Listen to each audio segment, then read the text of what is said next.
Moray et Rabotai Boker Tov, ce matin, la halacha sera un peu différente de l'habitude. On va plutôt réfléchir un peu à la notion de Elul. On est actuellement dans une période qui est très particulière. C'est les 40 jours depuis Rosh Chodesh Elul jusqu'à Kippour. Ani, les Dodi, Vedodili, les initiales c'est Elul, et les 4 dernières lettres c'est 4 fois Yud qui veut dire 40. Yud c'est 10, 4 fois 10, 40. 40 jours exceptionnels qui correspondent au pardon de la faute du veau d'or. Moshe Rabbeinu est monté Rosh Chodesh Elul au ciel pour demander à Kadosh Baruch Hu de pardonner à la faute terrible du veau d'or. Et Hashem Yitbarach lui a annoncé qu'en effet, Salarti Kidvarecha, j'ai pardonné comme tu me l'as demandé. Alors, depuis, c'est devenu une période propice à la tchouva et à la tfila. Alors, à Botaï, il faut réaliser que c'est un temps qui passe très vite. Le mois d'Elul, inimaginable, et on est déjà à une semaine de Rosh Hashanah. C'est incroyable. À peine on avait annoncé Rosh Chodesh Elul. Le temps passe tellement vite. Et il faut le savoir que Hachem, dans sa bonté, nous a annoncé qu'il va y avoir un jugement. Il nous a annoncé que le destin de l'homme, en effet, sera décidé en ce jour de Rosh Hashanah. Qui est la personne normale, normalement constituée, qui va rester indifférente? C'est impossible. Quelqu'un qui a un procès, qui a un jugement, qui est même juste d'ordre pécuniaire, pour une question d'argent, se prépare tellement. Il veut absolument trouver un avocat capable de le défendre d'une plaidoirie qui tient la route, et ainsi de suite. Alors, à plus forte raison, Aryeh, Sha'ag, Mi Lo Ira. Le lion a rugi, qui est-ce qui n'a pas peur? Aryeh, Aleph, Resh, Yud, He. Aleph c'est Elul. Resh, Rosh Hashanah. Yud, Yom HaKippurim. He, Rosh Hashanah Rabbah. Ce sont les Yamim Noraim, ce que l'on appelle les jours redoutables. Redoutables pourquoi? Parce que jusqu'à présent, chacun a eu la vie qu'il a menée. Il y a eu plus ou moins des épreuves. Mais Baruch Hashem, on est là. Eh bien, il faut savoir que Rosh Hashanah, le contrat est renouvelé. Le jour de Rosh Hashanah, à nouveau, Akadosh Baruch va prospecter, il va voir exactement le dossier de tout un chacun. Et comme dit la Mishnah dans Masechet Rosh Hashanah, Kol ba'e olam ovrim lefanav kibnei maron, sheneemar hayotzer yahad libam hamevin el kol ma'aseh. Le jour de Rosh Hashanah, on passe tous devant Hachem comme Bnei Maron. Et c'est quoi Bnei Maron? Dans la Gemara, il y a 3 traductions. Maron, Bnei Imrana, comme des moutons. Comme le berger qui compte les moutons, un à un. Et lorsqu'il trouve qu'il y en a qui ne sont plus capables de produire, de donner de la laine ou du lait, des petits, alors il les envoie aux abattoirs. Et il va les marquer d'un signe pour s'en souvenir. Qu'est-ce que ferait le mouton s'il était intelligent? Eh bien, il va tout de suite se laver pour retirer de sur lui le signe de mort, parce que il ne veut pas aller aux abattoirs. Eh bien, nous disent Rachamim, Kibnei Maron. On défile devant Akadosh Baruch Hu, Kibnei Maron, Kibnei Imrana. Mais il y a une autre traduction, qui est Hayalot Shel Bet David. Maron, la Shon Marut, comme les soldats du roi David, qui défilaient également devant le général pour être recensés, dénombrés, pour être sûr que tout le monde est revenu ou pas. Il y avait une autre traduction dans la Gemara, c'est Kemaralot Bet Meron. Comme à Méron, il y a des endroits où il y a des ravins de part et d'autre, et le sentier est trop étroit pour laisser passer 2 personnes à la fois. Alors il n'y a qu'une seule personne qui peut passer. Ainsi, le jour de Rosh Hashanah, nous dit la Mishnah, on va tous défiler devant Akadosh Baruch Hu, un à un, individuellement. Personne ne peut se cacher derrière l'autre. Pourquoi autant d'explications pour traduire finalement le même mot? Le Rabbi Tzrak Blazer, l'élève de Rabbi Israël Salanter, disait qu'en réalité, ça correspond aux tzadikim, Benonim, aux Rechaim. Les Rechaim, c'est comme des moutons. Le mouton, il est inconscient. Le rachat est inconscient. Le tzaddik, c'est comme un soldat. Le soldat le sait, qu'au front de guerre, ça ne rigole pas. Une seconde de manque de vigilance, ça peut lui valoir la vie. Alors il est toujours aux aguets, toujours en garde à vous. C'est comme ça que les tzaddikim comprennent que chaque seconde de la vie, c'est un moment durant lequel on peut gagner le Olam Haba. On peut gagner l'éternité avec une seconde de Teshuvah chez Lema. Alors, Elul, c'est le moment propice. S'il donne un très joli machal, il dit que c'est comme le béton. Au début, c'est liquide. On fait couler le béton, tu lui donnes la forme que tu veux. Mais une fois qu'il a séché, ça y est, il est dur comme du béton. La même chose, pendant les 40 jours, ça coule. Anil et Dodi et Dodili. C'est le moment où les David Hashem, Ori et Ishaï, Mimi Ira. Hashem, Ori et Ishaï, Mimi Ira. Qu'est-ce que ça veut dire? Akadosh Baruch Hu, c'est ma lumière, c'est ma délivrance. Hachamim disent, quand est-ce qu'il est ma lumière? À Rosh Hashanah. Quand est-ce qu'il est ma délivrance? À Kippour, où il nous délivre de toutes les fautes. Ki tzpeneni besuko biyom ra'a, yastireni besetera olo. Et à Sukkot, il me protège sous les ailes de sa protection.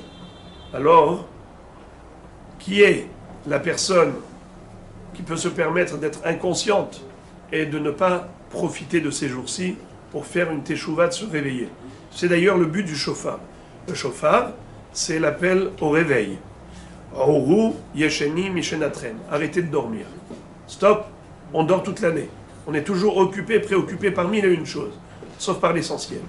C'est pour ça que maintenant, c'est le moment du réveil.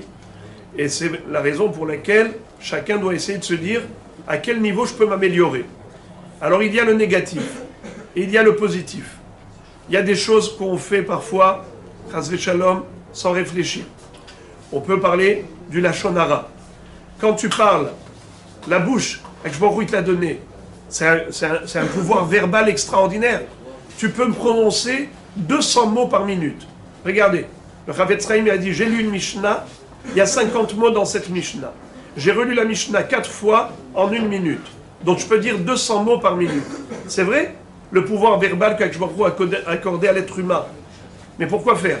Pour dire du lachon hara, pour dire des bêtises, pour dire des méchancetés, pour se moquer de l'autre, pour le ridiculiser, pour trouver toujours ses défauts, ou bien au contraire, pour complimenter, pour chercher à encourager l'autre, à le soutenir. Avec une parole, tu peux donner, remonter le moral à une personne.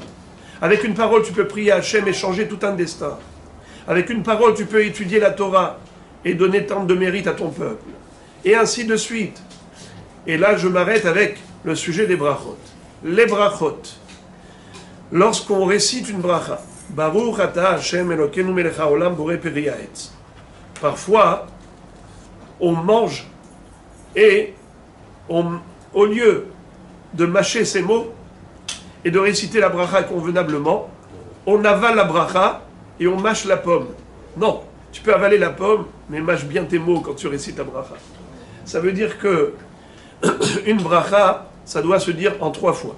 Baruch ata Hashem Elokeinu melech haolam borei peri haetz. Si tu récites 100 fois dans la journée une bracha comme c'est la halakha, mais à brachot bechol yom, eh bien tu arriveras à ce que Hachamim nous disent Ve'ata Israël, ma Hashem Elohecha shoel me'imach, ki im le'ira et Hashem Elokecha. Et maintenant Israël, qu'est-ce que Akadosh Baruch Hu attend de toi? Que tu le craignes, que tu le respectes. Hachamim nous disent Al tikre ma et la me'a.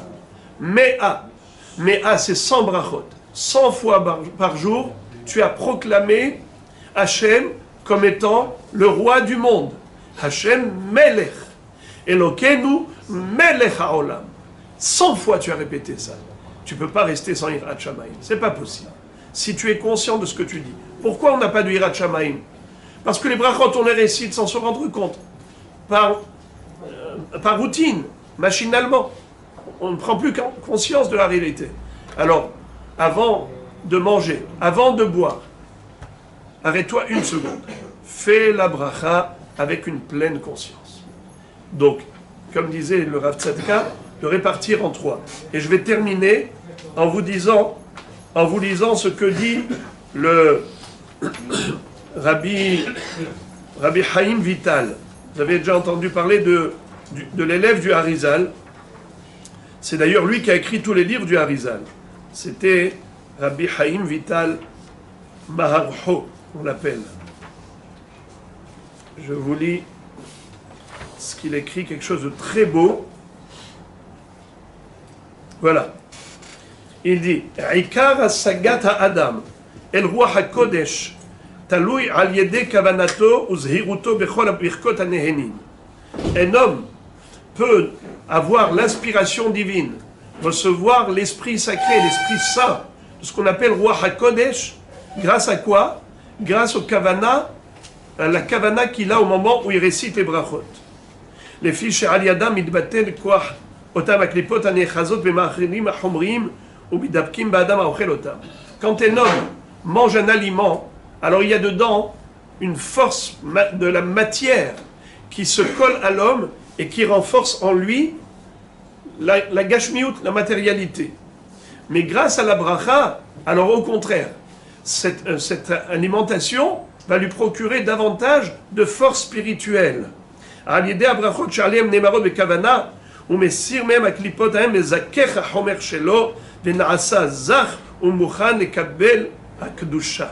Donc, figurez-vous que le Harizal, c'est lui qui nous enseigne que grâce à une vigilance au niveau de la récitation des brachot, on peut devenir le réceptacle de la Shekhinah du roi HaKodesh. Donc maintenant, c'est la période où on va s'améliorer à tous les niveaux. Au niveau négatif, essayer de réduire au minimum le mal. Au niveau positif, essayer d'augmenter le maximum le bien. Et le Ben Ishai disait, le mois d'Elul, à ses yeux, comme ça il est, quand il a écrit une fois une tchouva à un élève, il lui a dit, tu sais, j'ai pris du temps, mais du temps précieux. Parce que maintenant je t'écris pendant le mois d'Elul. Et le mois d'Elul, pour moi, chaque minute, ça vaut à mes yeux comme un mois. C'est un temps précieux. Et il passe très vite. Le Yetzer Hara, il te dit, tu sais, tiens le temps jusqu'à Rosh Hashanah, pour faire tchouva. Tu as le temps, après Rosh Hashanah, il te dit, tiens le temps jusqu'à Kippour. Après Kippour, il te dit, tiens le temps jusqu'à la Nerila. À la Nerila, il te dit, tu as le temps jusqu'à Hoshana Rabbah. Il est très malin, le Yetzer Hara. Il nous vole toujours le présent, en nous faisant bercer d'illusions qu'on a encore le futur. Nous, ce qu'il faut lui dire, écoute Yetzer Hara, tu sais quoi? Après, je te ferai plaisir. Maintenant, laisse-moi profiter de l'instant présent. Laisse-moi exploiter le moment où je suis en train de servir Hachem. Regardez dans la Hamida, comment il est malin. Au début, il vient le Yetzer Hara et te dit, tu sais, la Hamida, elle est longue. Tu as le temps d'avoir la Kavana. Les premières brachot, tu peux les bâcler. Tu vas réfléchir davantage, tu vas te concentrer après. Il te vole la première bracha, il te vole la deuxième, il te vole la troisième, après il ne te laisse pas avoir la Kavana. Tu fais Osé Shalom, il y avait un rabbi, un Admour, il venait voir les Chassidim après la Tfila, quand il faisait Osé Shalom, il disait Shalom Aleichem, Shalom Aleichem. Il a dit pourquoi? Il a dit ben, certainement tu reviens d'un long voyage, tu as dû faire le tour du monde pendant la Hamida. Il y avait quelqu'un qui devait beaucoup d'argent au gouverneur. Il avait peur qu'il vienne le mettre en prison. Alors il lui a dit, il y a quelqu'un qui lui a dit, tu sais, n'aie pas peur. Il ne va pas s'en souvenir maintenant. Il lui a dit, comment tu sais? Il lui a dit, parce qu'il ne fait pas la Hamida. Il lui a dit, ça veut dire quoi? Il lui a dit, les gens, pendant la Hamida, ils se souviennent de toutes les dettes, ils se souviennent de tout. Mais lui, comme il ne fait pas la Hamida, il ne va pas s'en souvenir. Malheureusement. Alors, qu'est-ce qu'il faut faire? Il faut dire au Yetzer Hara, tu sais quoi? Écoute-moi bien, cher Yetzer Hara. Laisse-moi juste la première bracha. Tu sais quoi? Les 17 brachot, les 18, je les laisse. Laisse-moi la première. Après la deuxième, tu lui dis, tu sais quoi? Laisse-moi avoir la kavana pour la deuxième. Après, je te laisse les autres. Tu arrives à la troisième, et c'est comme ça que tu lui voles chaque bracha avant que lui te vole chacune. Il faut utiliser la stratégie du Yetzer Hara. Comme lui, il veut nous voler le présent, en nous faisant croire que plus tard, dans le futur, on va tout arranger, eh bien, il faut lui dire juste le contraire. Laisse-moi juste le présent. Et le présent, c'est la construction de toute une vie. Car qu'est-ce qu'on vit? On vit le présent. Le passé, on peut s'en souvenir. Le futur, on peut l'imaginer. Qu'est-ce qu'on vit maintenant? La seconde durant laquelle on est tous en train de servir à Kadosh Baruch Hu. Ashrenu matov chelkenu manaim goralenu, qu'Hashem nous aide à réaliser une vraie Teshuvah Shlema pour une Geoula Shlema, une très bonne année pour l'ensemble d'Israël.